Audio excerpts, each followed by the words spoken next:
আমরা চলে এসেছি এক স্বপ্নের রাজ্যে, মেঘেদের স্বর্গরাজ্য মেঘালয়। উত্তর পূর্ব ভারতের এই রাজ্যে পৃথিবীর যে কোনো জায়গার থেকে বেশি বৃষ্টিপাত হয়। এখানে মেঘ মানুষের দৈনন্দিন জীবনসঙ্গী। সুউচ্চ ঝর্ণা, সবুজে ভরা পাহাড় আর অসংখ্য জলপ্রপাত, গারো খাসি ও জয়ন্তী পাহাড়ে ঘেরা মেঘালয়।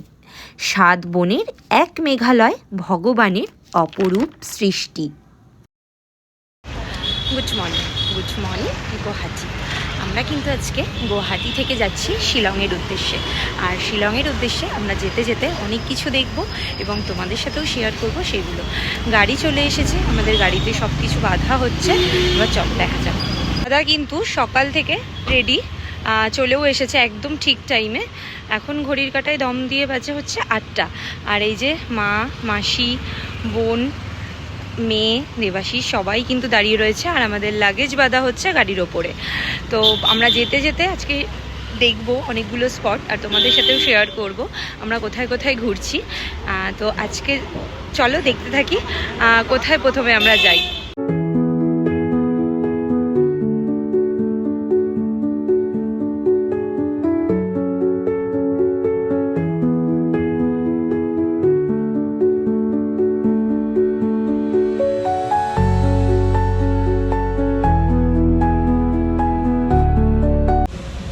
রাস্তায় যেতে যেতে একটু খাবার দোকান দেখে দাঁড়িয়ে পড়েছি। খেতে তো হবেই বলুন, সকাল সকাল বেরিয়েছি বলে কথা। আর দেওরের বাড়ির থেকে তো চা খেয়েই এসেছি, কিন্তু বাঙালি একটু চা কফি না হলে কি চলে বলুন। তাই চা নিয়ে কফি নিয়ে হাজির। এই যে আমরা দাঁড়িয়ে পড়েছি এখন কফি খেতে। তাই কফির কাপে চুমুক দিয়ে জাস্ট ওয়াও একটা ফিল হচ্ছে। এই হচ্ছে হাইওয়ে ধাবা, যেখানে দাদা আমাদেরকে দাঁড় করিয়েছে। আর এইখানেই আমরা খেতে যাচ্ছি এখন। অন্তত সকালের ব্রেকফাস্টটা তো এখানেই করব। তার কারণ দাদা বললো, আমাদের যে গাড়ির দাদা আছে সেই দাদা বলছেন যে আমাদের শিলং পৌঁছাতে পৌঁছাতে অলমোস্ট 3টে সাড়ে 3টে তো বেজেই যাবে। তো একটু খেয়ে নিয়ে তারপর দেখি এবার মেন চাটে কি আছে।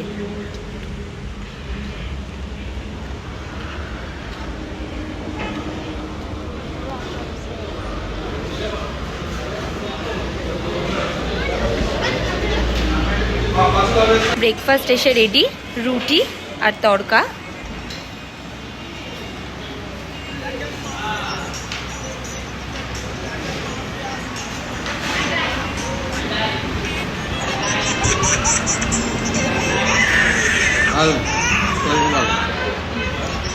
কেমন কোয়ালিটি? ব্রেকফাস্ট করে আমরা এগিয়ে যাচ্ছি শিলংয়ের উদ্দেশ্যে। আর যেতে যেতে আমরা শুনছি খুব সুন্দর সুন্দর কিছু folk song.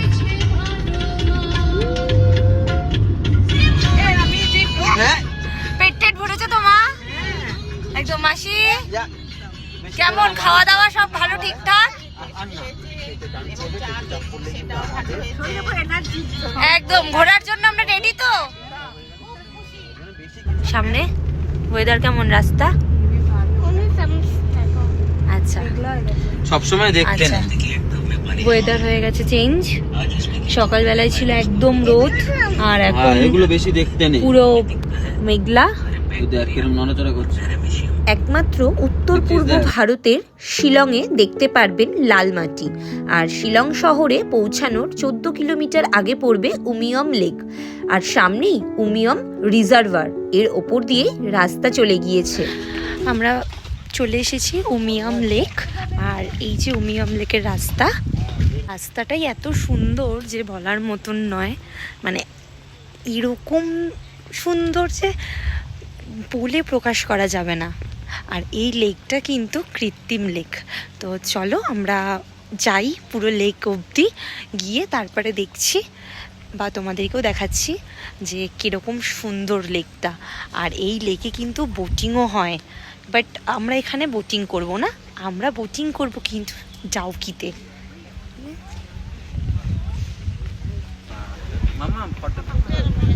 Just look at this place. আমার সাথে সবসময় মামামের সাথে সর বস ভেঙে যাবে, আমি খুলে দেবো। মামা মনে হয় ভেঙে যাবে।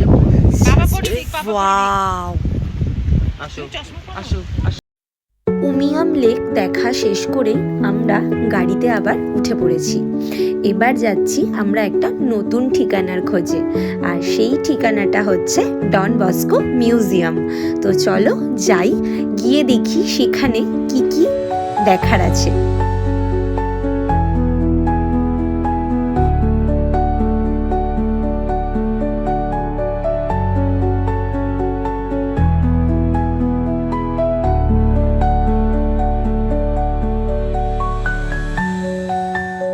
এই যেখানে বোন মাসি সবাই বসে আছে, আর দেবাশিস রয়েছে টিকিট কালেক্ট করছে।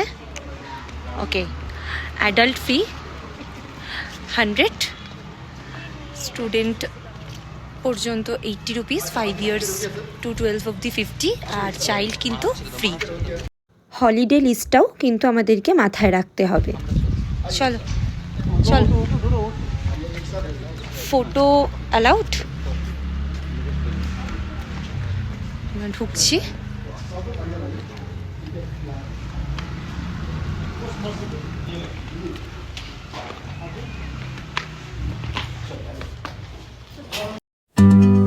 সাততলা মিউজিয়ামটি সমগ্র উত্তর পূর্ব ভারতের জিওলজিক্যাল, অ্যানথ্রোপোলজিক্যাল বৈশিষ্ট্য তুলে ধরেছে। মিউজিয়ামটি দেখতে দেখতে যখন আমরা টপ ফ্লোরে পৌঁছে যাব, সেখানে কিন্তু একটা স্কাই ওয়াকও আছে, আর সেখান থেকে শিলংয়ের পুরো দৃশ্যটা দেখা যায়। কিন্তু এখানে ভিডিওগ্রাফি অ্যালাউ নয়, স্টিল ফটো তোলা যায়, তার জন্য 100 টাকা দিয়ে একটি পারমিশন কার্ড নিতে হয়। সেই কার্ড গলায় ঝুলিয়েই কিন্তু আমরা এই ফটোগুলো তুলে নিয়েছি। আর পুরো ফ্লোরগুলো দেখতে দেখতে আমরা সেই যে স্কাই ওয়াকের ওপর চলে এসেছি, আর এইখান থেকে পুরো দৃশ্যটাই তোমাদেরকে দেখাবো, আর আমরাও দেখবো। দেখো মাম্মাম কি সুন্দর হেঁটে হেঁটে যাচ্ছে, আর এই হচ্ছে শিলংয়ের পুরো দৃশ্যটা, যেটা কিনা 7তলা বিল্ডিংয়ের ওপর থেকে পুরো ভিউটা দেখছি আমরা। এটা কিন্তু আমরা লুকিয়ে, মানে একটু চুরি করেই ভিডিওটা তুলেছি, ফটো ভিডিওটা, যেটা অ্যালাউ নেই। দেখতে পারলে আমাদের হয়তো জরিমানা হতো, কিন্তু ঠিক আছে, একটুখানি ঘুরতে এসেছি বলুন, এগুলো তো একটু করতেই হয়।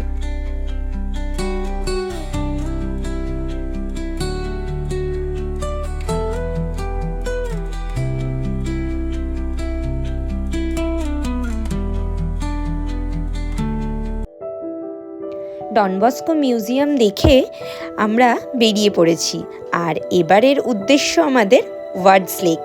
তো শুনেছি এই লেকটিও কিন্তু শিলংয়ে অবস্থিত একটি আর্টিফিশিয়াল লেক। তো চলুন যাওয়া যাক, এই আর্টিফিশিয়াল লেকটাও আমাদের কতটা মনোমুগ্ধ করে। তার কারণ উমিয়াম লেক তো অসাধারণ, এক কথায় কোনো কল্পনাই করা যায় না এই আর্টিফিশিয়াল লেকের। আর আমরা এসে পৌঁছালাম ওয়ার্ডস লেকে। এখানেও কিন্তু প্রবেশ মূল্যর জন্য টিকিট কাটতে হবে। অ্যাডাল্টদের জন্য 20 টাকা, সিনিয়র সিটিজেন, চাইল্ড এদের জন্য 10 টাকা। ঢোকার পরে খুব ভালো লাগলো না, তার কারণ খুব ভালো কিছু নেই লেকের মধ্যে। ওই একটু পার্ক আর মাঝখানে একটি জলরাশি দিয়ে একটা কৃত্রিমভাবে লেক করা। এখানেও কিন্তু বোটিং হয়। তো যাই হোক, চলো হাঁটতে হাঁটতে আমরা পুরো লেকটা ঘুরি।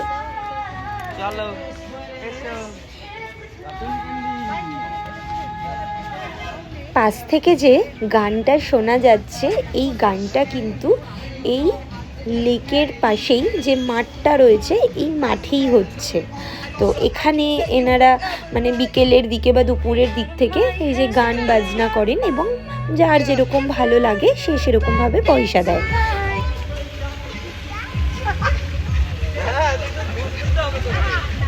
ওরে বাবা, সবাই দেখো একসাথে যাচ্ছে। যাই হোক, লেক ঘুরে একটু তো খাওয়া দাওয়া করতে হয়, আর বাঙালি মানুষ, গেটের বাইরেই দেখলাম একটা ফুচকা আলা। মনেই হলো ভালোই হবে, গন্ধটা তো বেশ ভালোই বেরোচ্ছিল। তো সত্যিই কিন্তু খুবই টেস্টি, টক জলটা কিন্তু খুব ভালো ছিল। তো তোমরাও কিন্তু গেলে পরে ফুচকাটা কিন্তু ট্রাই করতে পারো। ইতিমধ্যে আমরা এসে পৌঁছেছি রবীন্দ্রনাথ ঠাকুরের বাসভবনে। 1919 সালে যখন এখানে তিনি এসেছিলেন তখন শিশু কাব্যগ্রন্থের কিছু কবিতা রচনা করেন। আবারও উনি 1933 সালে এখানে আসেন এবং পূরবী কাব্যগ্রন্থের রচনা করেন। শিলং শহরটির প্রাকৃতিক সৌন্দর্য এতটাই প্রভাবিত করেছিলেন যে 1919 সালে শেষের কবিতা কাব্যগ্রন্থ অনুপ্রেরণা পান এখান থেকেই। এই বাড়িতে থেকেই তিনি 1923 সালে রক্তকরবী কাব্যগ্রন্থ লেখেন। বাড়ির আশেপাশে এবং বাড়িটিতে এতটাই সৌন্দর্যময় বা এতটাই শান্ত পরিবেশ যে খুব শান্ত লাগে নিজের মনকে। আর একটা পিন পড়লেও কিন্তু এখানে আওয়াজ হবে, এতটাই মনোমুগ্ধ পরিবেশ। এই বাড়িটি প্রাইভেট প্রপার্টি আর রবীন্দ্রনাথের স্মৃতিচরণ হয়ে কিন্তু শিলংয়ে অবস্থিত। আর আমাদের এখন লাস্ট গন্তব্য হচ্ছে এলিফ্যান্ট ফলস। তাহলে চলো যাওয়া যাক এলিফ্যান্ট ফলসের উদ্দেশ্যে। এই যে দেখো এত ফলের দোকান, কিন্তু দুঃখের বিষয় এই একটি ফলও কিন্তু এখানকার নয়।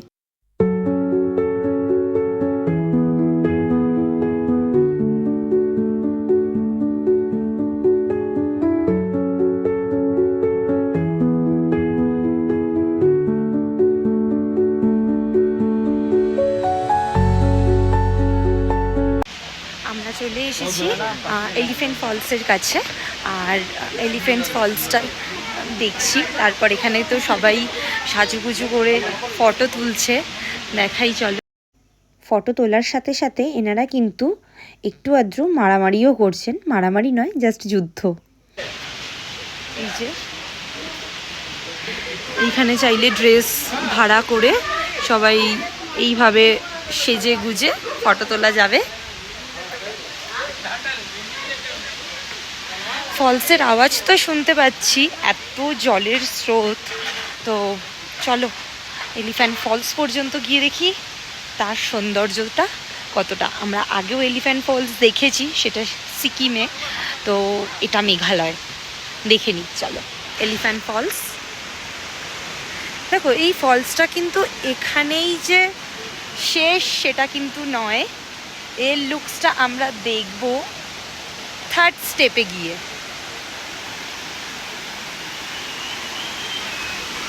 মাম্মাম ঘুমিয়ে পড়েছে।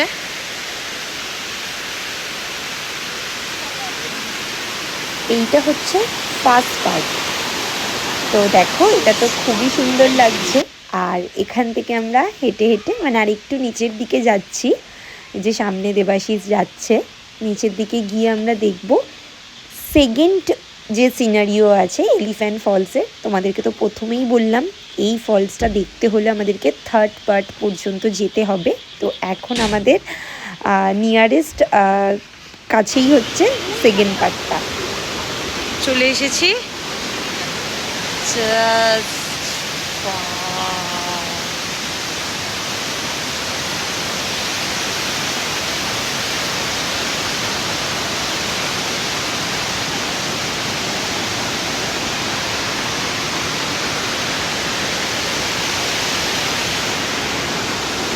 আমাদের কিন্তু যেতে হবে ওই জায়গাটায়।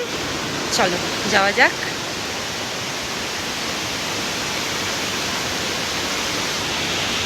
জলের স্রোত খুব বেশি, তো তোমরাও কিন্তু মেঘালয় যদি যেতে চাও তাহলে এমন একটা টাইমে প্ল্যান করো যেখানে তোমরা ঝর্ণার জল পুরো পরিপূর্ণ। এই হচ্ছে অপেক্ষার মুহূর্ত, জাস্ট দেখো।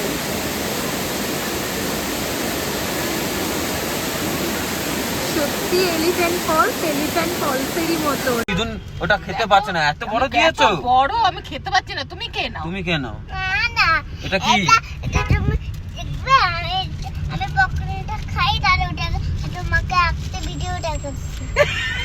গাড়িতে একটুখানি খুনসুটি করতে করতে মেয়ের সাথে আমরা কিন্তু হোটেলে পৌঁছে যাচ্ছি। দেখো সবাই মিলে আমার মেয়ের পিছনে লাগছে। কমে যায়। দাঁড়া না, দাঁড়া দাঁড়া, ভিডিও মা ঝগড়া করছিস কেন দিদুনের সাথে? এই বুদ্ধি গড়ায় আটকে যায় না। দেখেছো তো ওটা তুমি যাও, আমারও গড়ায় আটকাইনি। দেখেছো তো তুমি খাওয়াটা। তুই ঝগড়া করছিস কেন দিদুনের সাথে? আমি এই জন্যই সাথে করবো আমি দিদুন তো ওটা আমার দিদুন তাই। হ্যাঁ তুই কি ঝগড়া করবি তাই দিদুনের সাথে? দে ওটা রেখে দিচ্ছি আমি। করিস না ওরকম, দে না একটা করে বাম্মা এটা? কাজ। হাতে জয় নেই। হ্যাঁ ঠিক করেছে। দাদা এই আমি তোর জন্য কেন কথা শুনছি? তুই একটা বড় দে দিদুনকে, আমার কেন বলছে তুই? পাচ্ছি না দেখ দে এটা দিদুনকে দে। দাঁড়া দাঁড়া দাঁড়া, আমি নি তাহলে পড়ে গেল। আমার কি কষ্ট।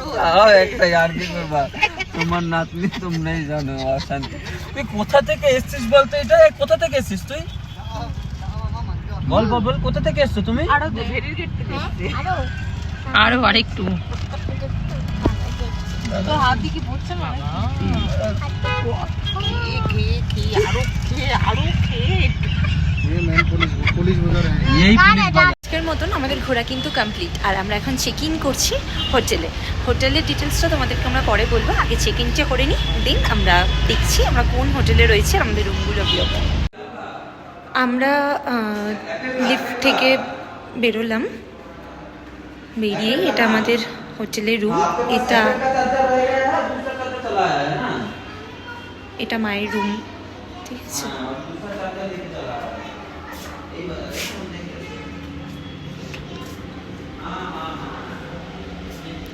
সবার ফার্স্টেই এখানে একটা মিরর আছে, আর টিভি, সুন্দর একটা বেড,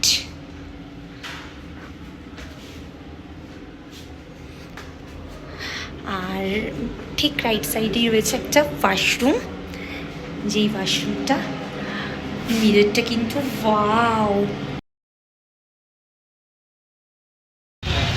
আমরা রুম থেকে বেরিয়ে এখন একটু পুলিশ বাজারের দিকে যাচ্ছি, আর পুলিশ বাজারটা কিন্তু একদমই সামনে, আর সেটাই দেখাবো। মানে আমার হোটেল থেকে মাত্র 10 পা গুনে গুনে পুলিশ বাজার। তো চলো পুলিশ বাজারটা তোমাদেরকে একবার ঘুরিয়ে দেখাই, আর আমরা পুলিশ বাজারে কি করছি সেটাও তোমাদেরকে দেখাবো। এই সেই পুলিশ বাজারের মোস্ট অ্যাট্রাকটিভ একটা জায়গা, আই লাভ শিলং। দিনের বেলায় হলে অবশ্য ফটো তুলতাম, রাত হয়েছে বলে আর ফটোটা তুললাম না, তোমরা চাইলে ফটো তুলতে পারো। আর এই যে পুলিশ বাজারে দেখতেই পাচ্ছ প্রচুর ভিড়, আর এই যে দোকানটা তোমাদেরকে দেখালাম বিগ গ্ল্যামার, এই দোকানটার পাশ দিয়ে একটা গলি গেছে, গলিটার নাম আমার ঠিক জানা নেই, কিন্তু এই গলি দিয়ে ঢুকে জাস্ট লেফট সাইডে একটা দোকান পড়বে, যেই দোকানটা হচ্ছে রোল এবং কাবাবসের। তোমরা কিন্তু অবশ্যই এখান থেকে কাবাব ট্রাই করো, তোমরা কিন্তু প্রেমে পড়ে যাবে, পুরো চুম্মু একদম। আর এই যে খাবার দোকান থেকে আমরা কিছু স্ন্যাক্স খেয়ে এইবার অন্য একটা গলিতে যাব। তখন এখানে 3-4টে গলি আছে, সব গলির নাম তো আমার জানা নেই। আর দেখো ঘুরতে এসেছি, শপিং তো একটু করতে হবে, তো আমাদের কাছে বেশি সময়ও নেই, তো আমাদের আজকের রাতটাই আমরা এখানে থাকবো, মানে শিলংয়ে থাকবো। তো চলো চটজলদি করে আমরা একটু শপিং করে নিই। শপিং করব বলে তো ঢুকলাম, ঢুকে দেখি এত খাবারের দোকান, কি পাওয়া যায় না, কাবাব, রোল, ফুচকা, ঘুগনি, সুইটকর্ন, পপকর্ন, তোমরা যা চাইবে হাতের গোড়ায় সব পাবে।